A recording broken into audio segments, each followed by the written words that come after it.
Good afternoon. No question, decisions you make this session regarding the almost $10 billion rail system will have enormous impact.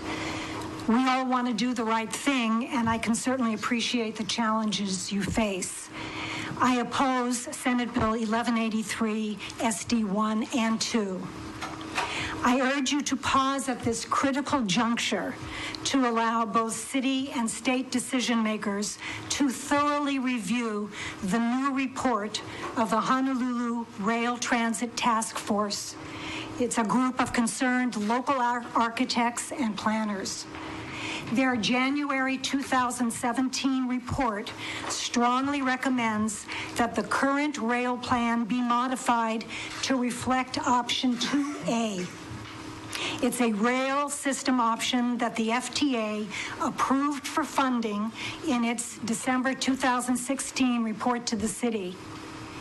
The option 2A modification, which will save $3 billion or more in construction costs, involves building the elevated guideway as planned to Middle Street and then to continue at grade the last 5 miles to Ala Moana Center.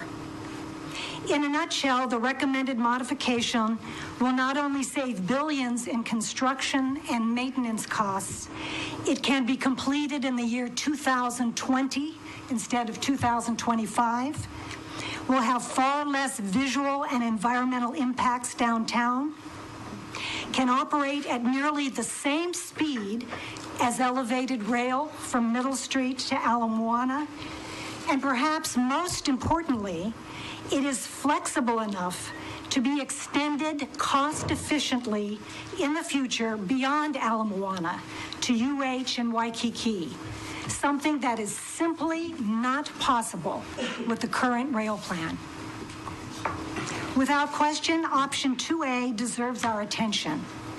If you have not received the task force report, it can be accessed at salvagetherail.org. In conclusion, given the enormity of the rail project, it is not too late to step back, to reassess, and course correct when necessary. I strongly urge you to review the Honolulu Transit Task Force new report before this or any rail funding bill is passed. Thank you. Thank you very much. Good afternoon, Chair Tokuda and members of the Ways and Means Committee. My name is Scott Wilson. I'm a licensed architect in Hawaii for 30 plus years, and I was chair of the AIA Honolulu Transit Task Force from 2009 until December of last year. That task force consisted of 12 to 15 architects and planners who contributed their time pro bono with no financial interest in the rail project.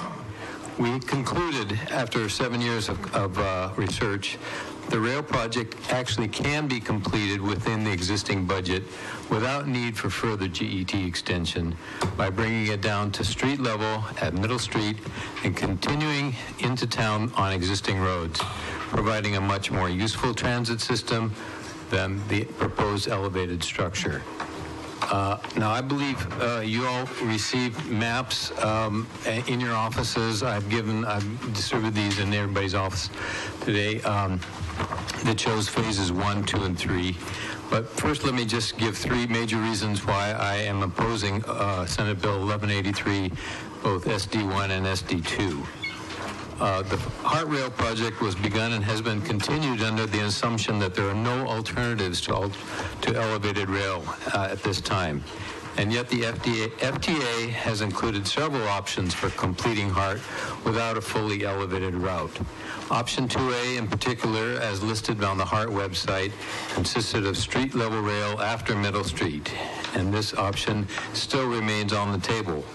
We were incorrectly told by HART and city officials in September of last year that FTA required elevated rail to be completed to Ala Moana We know now that that is untrue. As of last week, the FTA has still not offered to meet with legislators to clarify these earlier options. So it is premature to pass this bill when the FTA alternatives, including option 2A, have not been thoroughly reviewed and vetted. Number two, the real Achilles heel of the current HART plan, how to extend the system to UH Manoa. Everyone agrees that it should go to UH Manoa, but the current design calls for ending the guideway in a 60-foot-high box canyon on Kona Street with no way forward at the 30-foot level. The only way to extend the rail is to back up 2 blocks to Pensacola Street and build a new ramped guideway and station 90 feet in the air to go over the existing retail floors leading to the former Nordstroms. The engineering difficulties of building at that height with high-rise buildings on either side are enormous. It makes the balanced cantilever construction over the H1 freeway look like child's play. HART is already handicapped by the fact that it can never serve Waikiki, and an extension to UH will also be virtually impossible for engineering and cost reasons. This means HART, as planned, will always have limited ridership and dubious utility while marring the appearance of our city.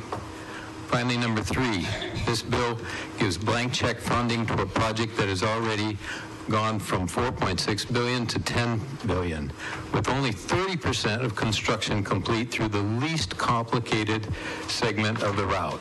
After Middle Street, elevated rail will encounter much more serious problems.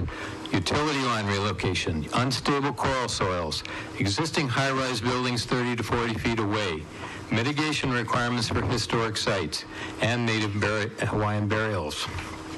All of these unique problems will generate change order costs that will be in addition to the original construction contract. Bill 1183 would get open funding to the largest building project in the history of the state as it enters its most difficult phase with the greatest potential for cost overruns. In contrast to these challenges, the Honolulu Transit Task Force and SalvageTheRail.org believe there is a feasible and cost-effective alternative to complete HART, which is to bring it down to street level at Meadow Street and continue through town on existing streets. There is a Transit Task Force report of January 2017, which calls for changing rail cars to allow dual power pickup to enable street-level operation. Phase 1 would extend through downtown with a turnaround on Alapai Street.